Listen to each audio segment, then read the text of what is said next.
Here's an update on the tornado. I feel sorry for people that are dealing with insurance. These people here, this is literally 13 weeks, almost to the day, since the tornado hit. And this house looks actually worse because it's been sitting here with nothing getting done.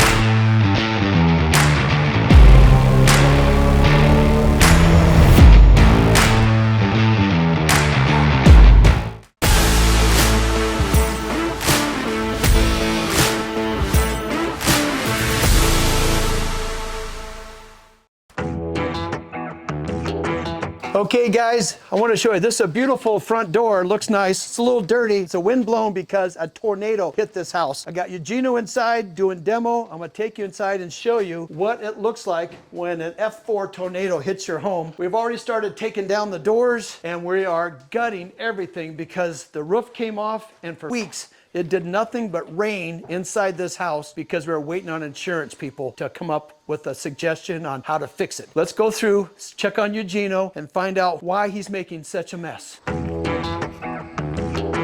Eugenio's been demoing for a couple of days. You can see he's got all the trash that he threw out the window has been cleaned up, and now I'm going to see how far he's gotten on the inside. I heard him banging around. Eugenio! He's got a mask on. Maybe I should be wearing one. Anybody home? Hello. No, Eugenio! Hello.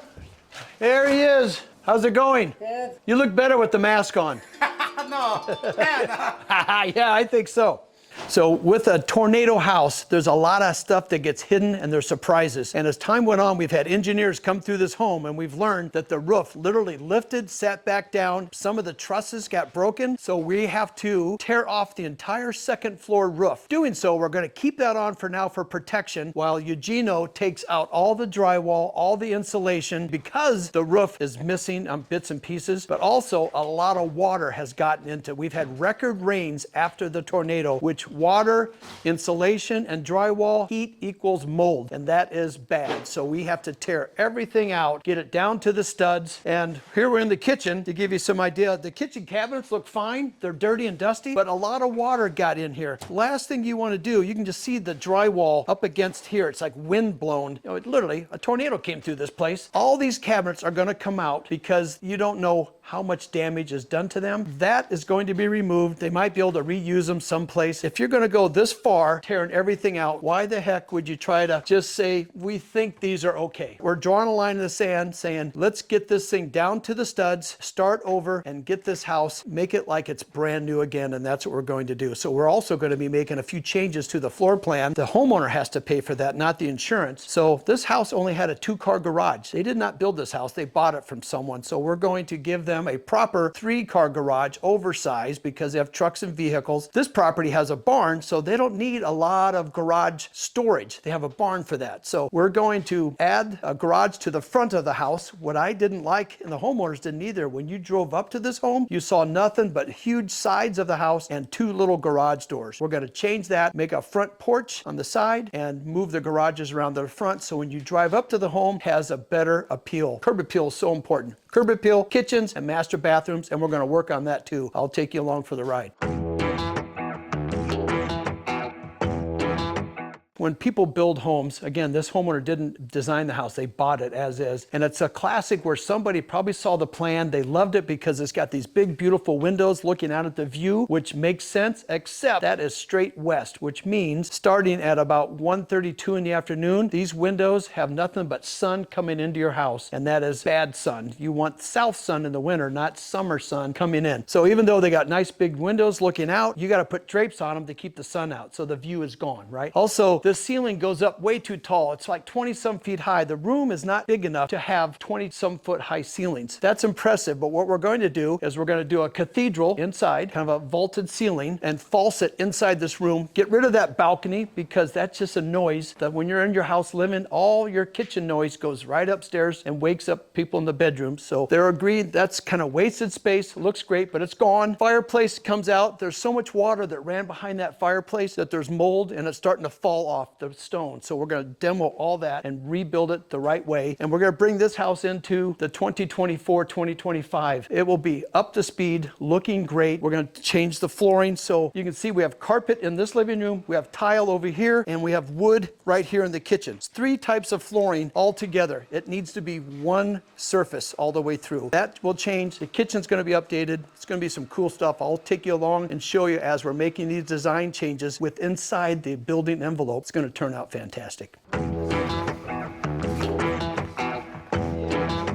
They have this nice landing area that overlooks the room down below. Like with this big balcony, there is no room. It's kind of like a hallway. You feel like there should be something on that end of the house, but there's not. That's another reason why I want to get rid of this. The bedrooms are really nice size. The hallways are nice and wide, so everything is really nice upstairs. Every bedroom in this plan has their own bathroom, which is fantastic. There are some functional problems where the doors swing into toilets or swing into a vanity, so we're going to update that. Let me take you in here and show you some of the trusses, if I can find them, that have busted. So this is a truss roof, which means it literally spans from the back of the house all the way to the front. They're engineered to support, they play off each other. And as soon as one gets compromised, the whole thing is like a house of cards. It just starts, oop.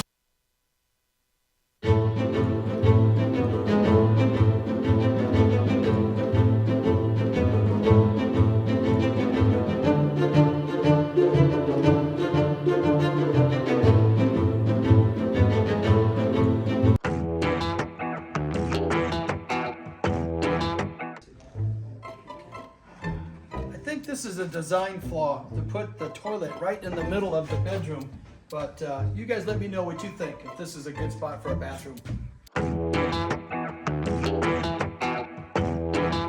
So guys, what the homeowner wants to do, and we met, and we're going to change the front door location. So this is one of those classic formal living rooms that nobody ever uses. And their hallway, their entryway to this house is like long, skinny, narrow. With the house of this size, 7,000 square feet, you need a grand entry. So I'm going to take the living room, and this bay window's coming out. This will be the double front doors, and you'll come into a nice grand entry. And as you can see, the staircase was hidden behind this wall. We're going to have Eugenio demo all this wall. The staircase will now be exposed from the front door. We're going to open up this, and this is their laundry room back here. That is now going to be the guest powder bath. This will all make sense on a floor plan, but I just wanted to show you, once we get the walls done, all this comes out. Beautiful grand staircase, so when you walk into the home, now you literally walk in and see the house versus what they had now. Let me come back and show you, was this long hallway. This will now share part of the bathroom, will become a home office. That door's gone. It won't be a long skinny hallway. We're going to take part of that room. I think you guys are going to be on board with me once we get the design done. I can show you on paper how moving the front door over to that location makes a lot more sense. The master bedroom is over here, which is wonderful. All the kids' bedrooms are at that end of the house. That is kind of the design of the 2024-25. As kids leave the house, when they come back, you want them up and out of the way, and you want your master bedroom away from everybody else, so everything's private. Separation is good with the boomerang kids. You want to see them,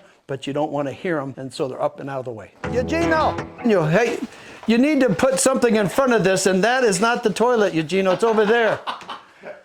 You can't take that guy anywhere. I'm tired. You're tired? I don't know which one is toilet.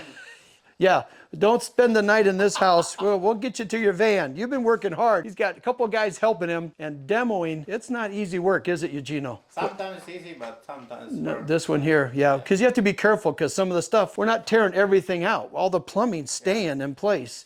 And some of the wires are staying. So he's doing good. The hard part was the insulation. It was the blown in insulation, so it comes out like snow, versus the bibs or stuff that's a bat insulation. You can just pull it out, roll it up, throw it away. So he had to bag it and then toss it out the window. Many bags, probably 100, 150. 150 bags of insulation. You really can't reuse it because there's probably mold that's wet. Did you take some insulation home? Yeah, he knows nothing. No, I don't know. Yeah, he does. I'm gonna check his van. Somebody eat. Yeah. He's selling all my hats too, by the way. Look, every time he comes here, he's got a different hat on. Because you don't give me more. What do you mean? What do you? How many? I've given the guy like 3. 15 hats. 3. You sold 15. He kept 3.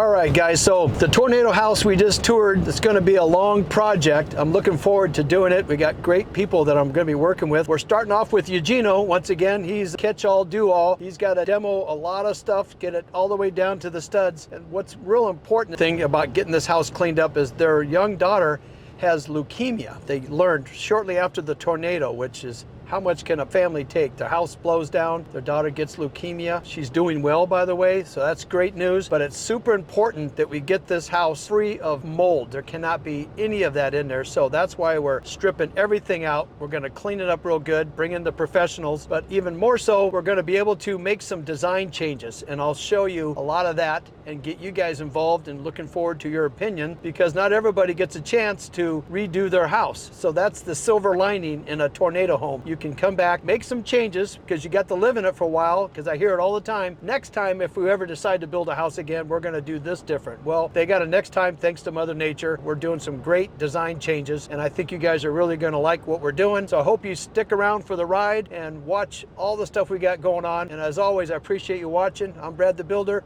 I'll see you guys on the next job site.